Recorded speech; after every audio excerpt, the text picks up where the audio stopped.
Assalamualaikum warahmatullahi wabarakatuh. Selamat datang kembali di channelnya Mas Eka nih, ya. Masih sama Mas Eka ya. Masih setia ya, mudah-mudahan ya di channelnya Mas Eka ya.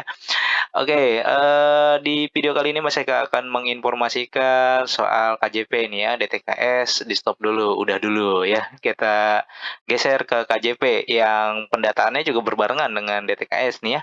Dan ini ada informasi, menggembirakan ya untuk teman-teman, penerima KJP sebelumnya, karena banyak banget yang nanya ke Mas Eka juga, "Pak, saya udah daftar KJP atau saya udah nerima KJP nih Pak di tahap satu sebelumnya, di tahap satu tahun 2022 ya. Apakah saya harus daftar DTKS lagi, Pak? Terus daftar caranya bagaimana, Pak, untuk melanjutkan KJP saya, Pak?" Gitu. Terus juga ada yang nanya juga, "Pak, cara perpanjangan KJP-nya bagaimana, Pak? Ya, saat ini saya menerima KJP dari kelas 1 sampai kelas 5, sekarang posisi saya di kelas 6." Terus juga yang nanya, "Pak, saat ini saya berada di SMP, kelas 1, kemarin waktu kelas 6 SD-nya saya menerima KJP.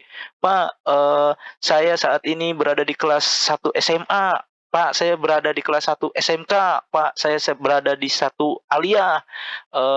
Sebelumnya di jenjang sebelumnya saya dapat KJP, itu bagaimana Pak cara memperpanjangnya atau cara mutasinya?" Nah, di video kali ini nih Mas Eka akan kasih tahu informasi tersebut ya kepada teman-teman, karena ada informasi penting dan, menarik nih ya menurut Mas Eka, karena ada beberapa perubahan, di sistem KJP-nya yang sampai saat ini website KJP-nya juga masih belum diakses. Ini tanggal 24 ya teman-teman, Mas Eka ngerekodnya tanggal 24.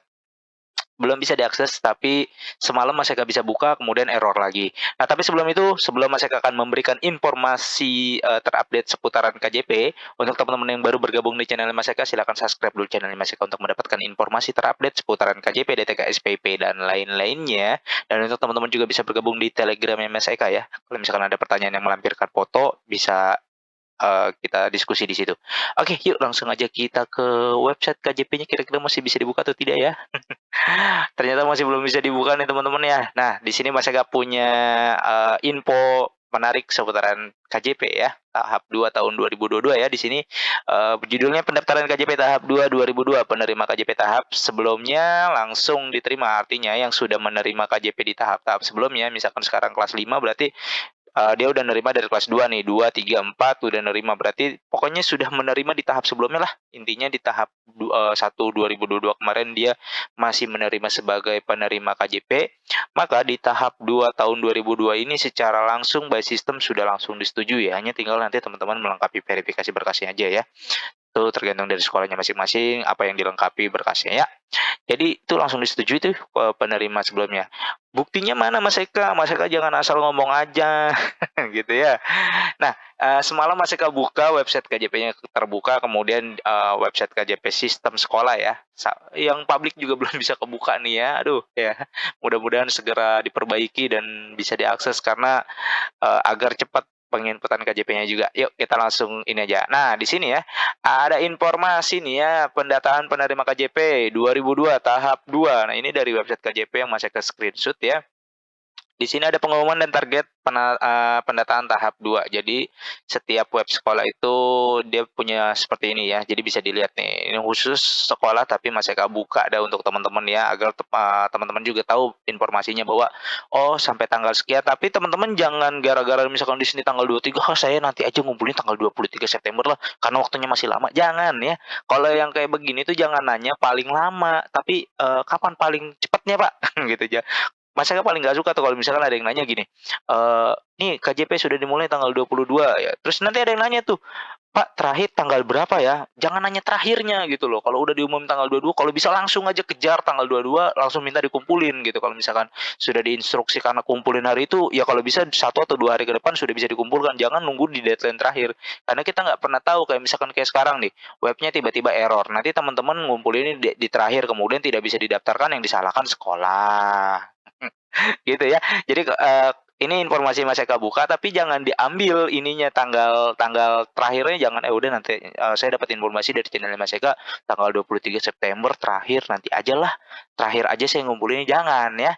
biasanya sekolah memiliki deadline masing-masing ya. Walaupun di sini ditargetkan tanggal 23, tapi biasanya sekolah ngumpulinnya 1 minggu atau 2 minggu sebelumnya itu udah harus kelar gitu ya. Oke, di sini ada proses yang pertama, ada proses verifikasi calon penerima baru dan naik jenjang pada sistem KJP sampai dengan tanggal 23 September. Artinya nih ya, untuk calon penerima baru yang belum pernah sama sekali menerima KJP di tahap sebelumnya, kemudian saat ini nanti akan muncul namanya sebagai penerima KJP, itu verifikasinya sampai dengan tanggal 23 September untuk sekolah ya. Jadi misalnya sekolah nanti ngumuminnya sampai tanggal 15 September harus sudah dikumpulin ya, berarti harus ikutin yang sekolahnya ya, jangan ngikutin yang di sini, ini deadline sekolah ya. Kemudian untuk yang naik jenjang juga sama nih ya pada sistem KJP yang tadi Mas Eka bilang dari SD ke SMP. Di SMP-nya ternyata begitu nama-nama pengumumannya tidak ada. Nah, terus yang di SMP juga sama, yang di SMA juga sama ya, nama-namanya tidak ada karena sebelumnya sudah dapat di SMP.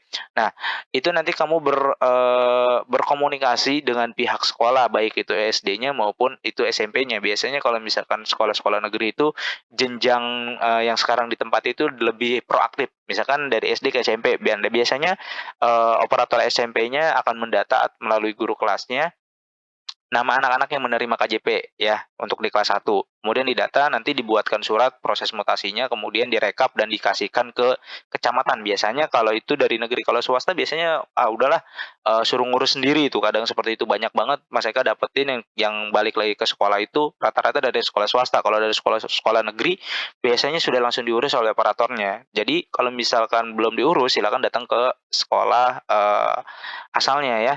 Dengan catatan direkap terlebih dahulu melalui wali kelasnya. Makanya kalau misalkan udah lulus jangan putus hubungan tuh sama wali kelasnya tuh. Jangan mentang-mentang udah lulus udah tanyakan lagi, Bu, saya dapat KJP tapi atau Ibu, Bapak, saya dapat KJP tapi di SMP saya tidak terdaftar. Mungkin bisa dibantu untuk mutasinya dari SD. Nah, nanti kan direkap sama guru kelasnya tuh.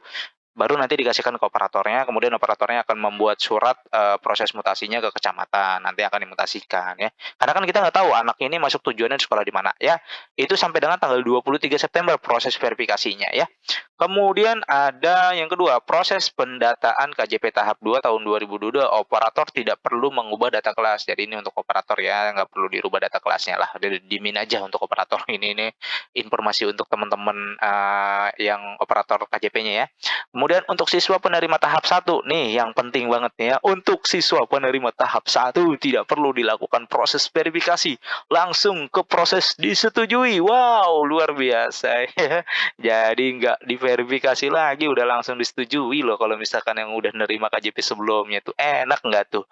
Jadi apakah perlu daftar DTKS? Ya, perlu menurut Mas Eka ya, karena apa, takutnya tiba-tiba hilang karena misalkan pelanggaran atau segala macamnya hilang, tidak lagi disetujui, maka teman-teman punya backupan data dari DTKS yang nanti akan masuk sebagai calon penerima baru lagi, walaupun mungkin dengan nomor rekening yang sama ya. Itu fungsinya backupan DTKS ya. Kalau misalkan yang sudah terdaftar udah langsung disetujui. Jadi teman-teman nggak usah pusing ya. Nanti tinggal melihat pengumuman dari sekolah kira-kira teman-teman masuk di tabel mana.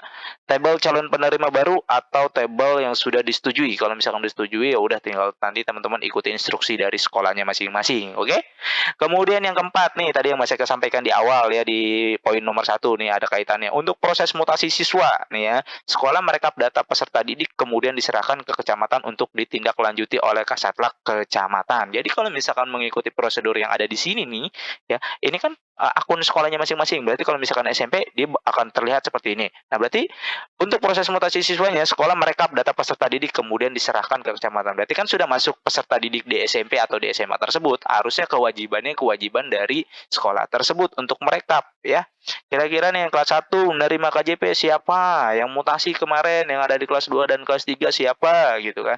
Direkap dulu tuh melalui wali kelasnya masing-masing, kemudian nanti dibuatkan suratnya, ditindaklanjuti oleh Kasatlank kecamatan. Baru nanti akan dimasukkan ke sistem KJP sekolahnya tersebut, baru bisa nanti diproses gitu ya. Terus ini poin 5, untuk instrumen KJP dapat di-download pada menu download dokumen. Nah, ini nanti Mas Eka akan jelaskan juga dan ada video sebelumnya juga ya. Terus ini nggak perlu ya. Nah ini proses nomor 7, proses verifikasi kelengkapan berkas dan persetujuan sekolah ditutup tanggal 23 September. Jadi proses verifikasi kelengkapan berkas dan persetujuan sekolah ini ya untuk peserta didik baru, calon penerima peserta baru sama naik jenjang itu ditutup tanggal 23 September. Jadi kalau bisa ya tanggal 20 atau tanggal 15 udah selesai, itu kan udah enak tuh ya. Makanya jangan dimepet-mepetin ya. Terus untuk penerima KJP Plus tahap 1 yang sudah berada di tab disetujui dan akan dibatalkan dapat melakukan pemblokiran pada nama anak di tab disetujui dan mengirimkan surat pemblokiran ke P4OP. Jadi kalau misalkan ada anak yang tidak sekolah-sekolah, ada anak yang tawuran, dan ada anak yang membawa senjata tajam ke sekolah dan ingin diblokir ya, itu bisa langsung diblokir aja. Anaknya tidak sekolah-sekolah, bolos ya, nggak ngerjain PR misalkan. Kalau nggak ngerjain PR mah masih bisa ditolerin ya. Kalau ini bolos nih banyak banget gitu ya, orang tuanya juga mendiamkan aja lagi gitu kan, anaknya nggak sekolah-sekolah sampai berminggu-minggu itu didiemin aja gitu, bingung Mas Eka itu kenapa sampai didiemin aja. Ya itu bisa diblokir tuh ya.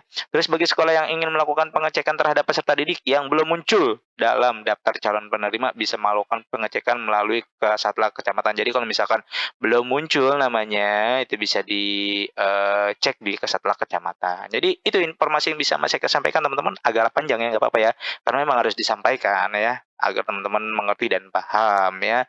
Jadi itu informasi yang bisa Mas Eka sampaikan kepada teman-teman semua. Mudah-mudahan informasi ini bisa bermanfaat. Jika ada pertanyaan silakan langsung tanyakan saja di kolom komentar.